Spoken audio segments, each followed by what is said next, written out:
News first ಆಯೋಜಿಸ್ತಾ ಇರುವ ಕರ್ನಾಟಕದ ಅತಿ ದೊಡ್ಡ ಇವಿ ಎಕ್ಸ್ಪೋ ಕೂಡ ಯಶಸ್ವಿಯಾಗಿ ಮುಗಿದಿದ್ದು ಒಟ್ಟಾರೆಯಾಗಿ 15 ಗಂಟೆಗಿಂತಲೂ ಹೆಚ್ಚಿನ ಕಾಲ ಇವತ್ತು ಇವತ್ತು ಅಧಿವೇಶನ ನಡೆದಿದ್ದು ಚರ್ಚೆ ನಡೆದಿದೆ.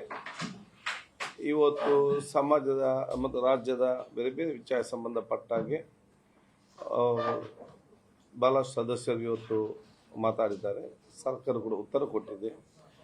ವಿಶೇಷ ಆ ಚರ್ಚೆ ಕೂಡ ನಡೆದುಕೊಂಡು ಸರ್ಕಾರದ ನಿರ್ಣಯ ಕೂಡ ಇವತ್ತು ಪಾಸ್ ಆಗಿದೆ ಎಂದು ತಮ್ಮ ಗಮನಕ್ಕೆ ತರಲಿಕ್ಕೆ ನಾನು ಇವತ್ತು ಬಯಸ್ತೇನೆ. ಅದರ ಜೊತೆಯಲ್ಲಿ ಬಹುಶಃ ನನ್ನ ಕ್ಷೇತ್ರದ ಅಭಿವೃದ್ಧಿಗೆ ಸಂಬಂಧಪಟ್ಟ ಹಾಗೆ ಇವತ್ತು ನನ್ನ ಮಂಗಳೂರು ಉಳ್ಳಾಲ ನಗರ ವ್ಯಾಪ್ತಿಯಲ್ಲಿ ಸಂಪೂರ್ಣವಾಗಿ underground electricity cabling underground cabling ಮಾಡಲಿಕ್ಕೆ 186 ಕೋಟಿ ರೂಪಾಯಿ ಯೋಜನೆ ಬಿಡುಗಡೆ ಸ್ಯಾಂಕ್ಷನ್ ಆಗಿ ಟೆಂಡರ್ ಆಗಿ ಅತಿ ಶೀಘ್ರದಲ್ಲೇ ಕೆಲಸ ಇವತ್ತು ಪ್ರಾರಂಭಿಸಲಾಗುವುದು. ಉಳ್ಳಾಲ ನಗರ ಸಂಪೂರ್ಣವಾಗಿ ಇವತ್ತು ಸೌಂದರ್ಯೀಕರಣ ಮತ್ತು ಅಭಿವೃದ್ಧಿ ಉದ್ದೇಶದಿಂದ ಇದನ್ನು ಮಾಡಲಾಗಿದೆ. ಯಾಕಂತ ಹೇಳಿದರೆ ಅಲ್ಲಿ ಭಾಳಷ್ಟು ಸಮಸ್ಯೆಗಳಿತ್ತು. ಮನೆಗಳ ಮೇಲೆ ಎಸ್ ಟಿ ಲೈನ್ ಹೋಗಿದೆ, ಟೆರೆಸ್ನ ಮೇಲೆ LT ಲೈನ್ ಹೋಗಿದೆ, ಕಂಪೌಂಡ್ ಒಳಗಡೆ ಕಂಬಗಳಿದೆ. ಟೆಕ್ನಿಕಲ್ ಆಗಿ ಅದನ್ನು ಅವರಿಗೆ ತೆಗಿಲಿಕ್ಕೂ ಆಗುವುದಿಲ್ಲ. ಆಗ ಹಿಟ್ಟು ಜನರಿಗೆ ಸಮಸ್ಯೆ ಕೂಡ ಇವತ್ತು ಆಗುವಂಥದ್ದು. ಮತ್ತು ನಗರ ಒಂದು ಸೌಂದರ್ಯೀಕರಣ ಕಾಣ್ತಾ ಇರಲಿಲ್ಲ. ಲೈನ್ಗಳು ಕಂಬಗಳು ಅಡ್ಡದಿಡ್ಡಿ ಎಲ್ಲ ಹೋಗಿ ಇದೀಗ ಅದನ್ನೆಲ್ಲ ತೆಗೆದು ಒಂದು ಮಾದರಿಯಾದ ಒಂದು ನಗರ ಪರಿವರ್ತನೆ ಮಾಡಲಿಕ್ಕೆ ಯೋಜನೆ ಅನುಷ್ಠಾನ ಸ್ಯಾಂಕ್ಷನ್ ಮಾಡಲಾಗಿದೆ.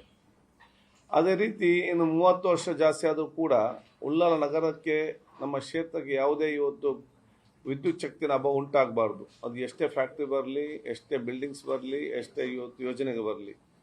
ಅದಕ್ಕಾಗಿ ಇವತ್ತಿನ 32 KVಯನ್ನು 130 KV ಆಗಿ ಪರಿವರ್ತನೆ 110 KV ಆಗಿ ಪರಿವರ್ತನೆ ಮಾಡಲಿಕ್ಕೆ ಅದು ಕೂಡ ಸ್ಯಾಂಕ್ಷನ್ ಆಗಿ ಇದೀಗ ಟೆಂಡರ್ ಆಗಿದೆ. 96 ಕೋಟಿ ರೂಪಾಯಿ ಯೋಜನೆಯಲ್ಲಿ.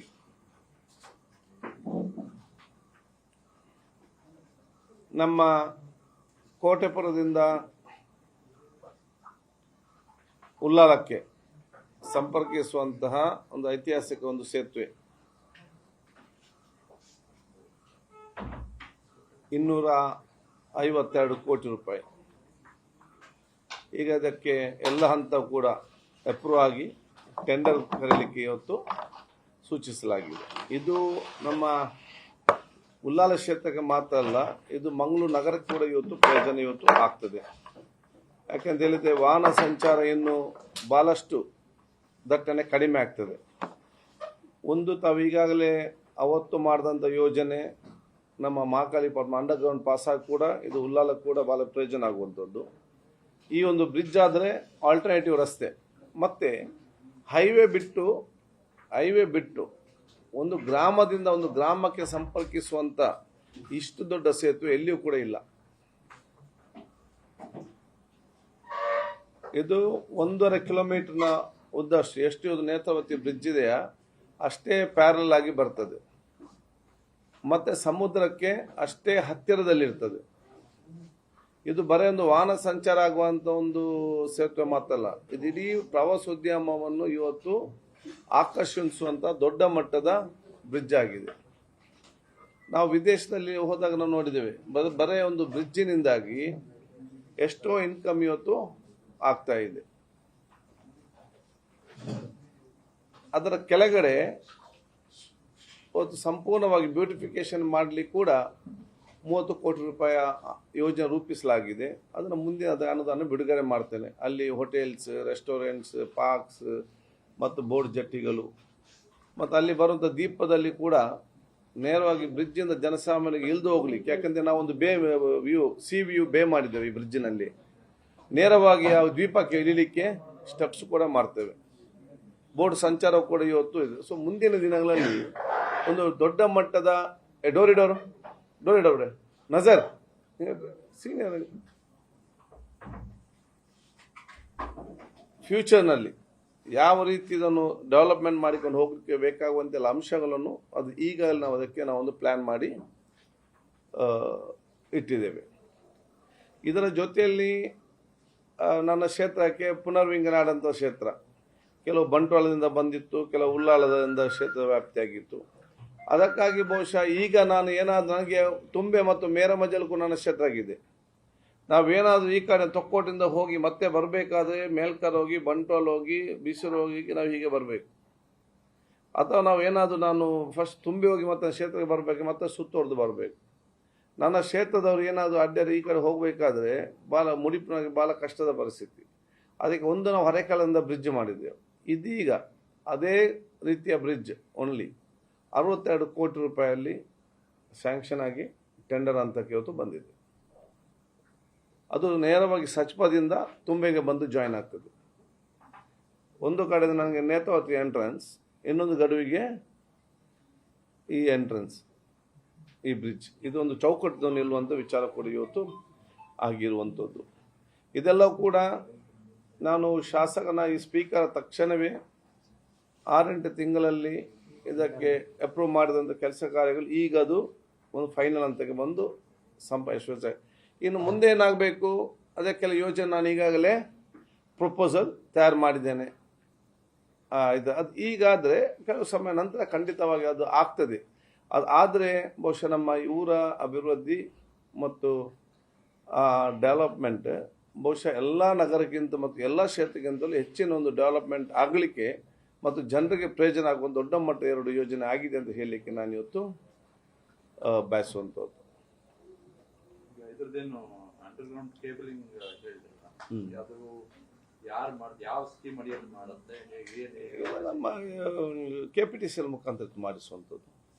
ಯಾವ್ದಾದ್ರು ಸ್ಕೀಮ್ ಇದೆಯಾ? ಇಲ್ಲ ಈಗ ಅವರಿಗೆ ಅದರಲ್ಲಿ ಒಂದು ಭಾಗ ಮತ್ತು ಅದರಲ್ಲಿ ಅಲ್ಲ, ಎಡಿಷನಲ್ 60 ಕೋಟಿ ಮಂಗಳೂರು ನಗರ ಕೂಡ ನಾನು ಮಾಡಿದ್ದೇನೆ, 60 crores. ಅದಲ್ಲ, ಈ 180 ಬಿಟ್ಟು ಪ್ಲಸ್ 62 crores ಅದು ಮಂಗಳೂರು ಒಂದು ಭಾಗ ಬರ್ತದೆ. ಅದರಲ್ಲಿ ಅದನ್ನು ಕರೆಕ್ಟಾಗಿ ತೆಗೆಸ್ಕೊಡ್ತೇನೆ ನಾನು. So it's 2 package. 186 ಬರ್ತದೆ GST ಅದೆಲ್ಲ ಆಗುವಾಗ. ಇದು 60 ಪ್ಲಸ್ 60 crores ಮಂಗಳೂರು ಸಿಟಿ. ಇದು ಉಳ್ಳಾಲ ಮಾತ್ರ. ಯಾವುದು 180 Ullal only for the Ullal town. Sir 60 crores ಇದು ಮಂಗಳೂರು ನಗರಕ್ಕೆ ಟೆಂಡರ್ ಆಗಿದೆ. ಆಗಿದೆ ಜೊತೆಯಲ್ಲಿ ಆಗಿದೆ.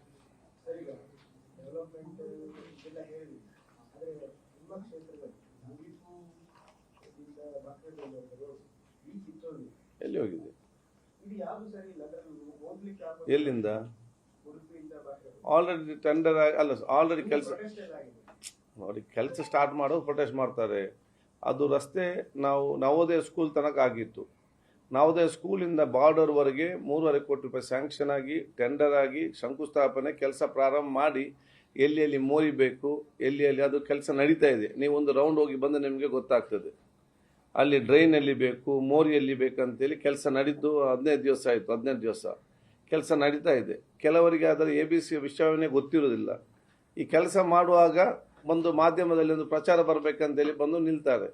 ಇದರಲ್ಲಿ ಅಲ್ಲಿಯ ತನಕ ಕೆಲಸ ಮಾಡೋ ತನಕ ಅವ್ರು ಏನು ಕೂಡ ಸಬ್ಜೆಕ್ಟ್ ಏನಾಗ್ತದೆ ಗೊತ್ತಿರೋದಿಲ್ಲ. ನೀವು ಅಲ್ಲಿ ಹೋಗಿ ನೋಡಿ ಬನ್ನಿ. ಆ ಒಂದು ಕ್ಷೇತ್ರ ಆ ಬಾರ್ಡರ್ ತನಕ ಕೂಡ ಬರೀ ಡಾಮರೀಕರಣ ಮಾಡಿಕೊಂಡು ಹೋಗುವುದಲ್ಲ, ನೀರು ಕರೆಕ್ಟ್ ಫ್ಲೋ ಆಗಬೇಕು, ಮೋರಿ ಕರೆಕ್ಟ್ ಸಿಗಬೇಕು ಅಂತ ಎಲ್ಲ ಕೆಲಸ, ಮತ್ತೆ ಎಲ್ಲಿ ಕೆಲ ಹೈಟಲ್ಲಿ ಇರ್ತದೆ ಅದನ್ನೆಲ್ಲ ಲೆವೆಲ್ ಮಾಡಿಕೊಂಡು ಕೆಲಸ ಇವತ್ತು ನಡೀತಾ ಇದೆ. ಎಲ್ಲ ಆದಷ್ಟು ಬೇಗ ಮುಗಿತದೆ. ಇದಕ್ಕೆ ನಮಗೇನು ನೋಡಿ, ಕೆಲಸ ಸ್ಟಾರ್ಟ್ ಆದ ನಂತರ ಕೆಲಸ ಚೆನ್ನಾಗಿ ಆಗಬೇಕು. ಇದಕ್ಕೆ ಅದು ನಮ್ಮ ಉತ್ತಮವಾದ ಗುತ್ತಿಗೆದಾರರ ಊರವರದನ್ನು ಟೆಂಡರ್ ಮುಖಾಂತರ ತಗೊಂಡಿದ್ದಾರೆ. ನಾನೇ ಹೋಗಿ ಅದಕ್ಕೆ ಶಂಕುಸ್ಥಾಪನೆ ನವೋದಯ ಸ್ಕೂಲ್ ಮುಂದೆ ಅದನ್ನು ಮಾಡಿದ್ದೇನೆ. ಆ ಊರವರೆಲ್ಲ ಸಂತೋಷದಿದ್ದಾರೆ. ಮೊನ್ನೆ ನಾವು ಕೂಡ ಇನ್ಸ್ಪೆಕ್ಷನ್ ಕೂಡ ನಾವು ಇದು ಮಾಡಿ ಬಂದಿದ್ದೇನೆ. ಸೊ ಊರವರ ಜವಾಬ್ದಾರಿ ಏನು, ಕೆಲಸ ಆಗುವಾಗ ಕೆಲಸ ಮಾಡೋರಿಗೆ ಸಂಪೂರ್ಣವಾದ ಸಹಕಾರ ಕೊಟ್ಟು ಅದರಲ್ಲಿ ಹೆಚ್ಚು ಕಮ್ಮಿ ಗೊತ್ತಾದರೆ ಇಂಜಿನಿಯರ್ ಮತ್ತು ನಮ್ಮ ಗಮನಕ್ಕೆ ತರಬೇಕು, ನಾವು ಸೂಚಿಸ್ತೇವೆ.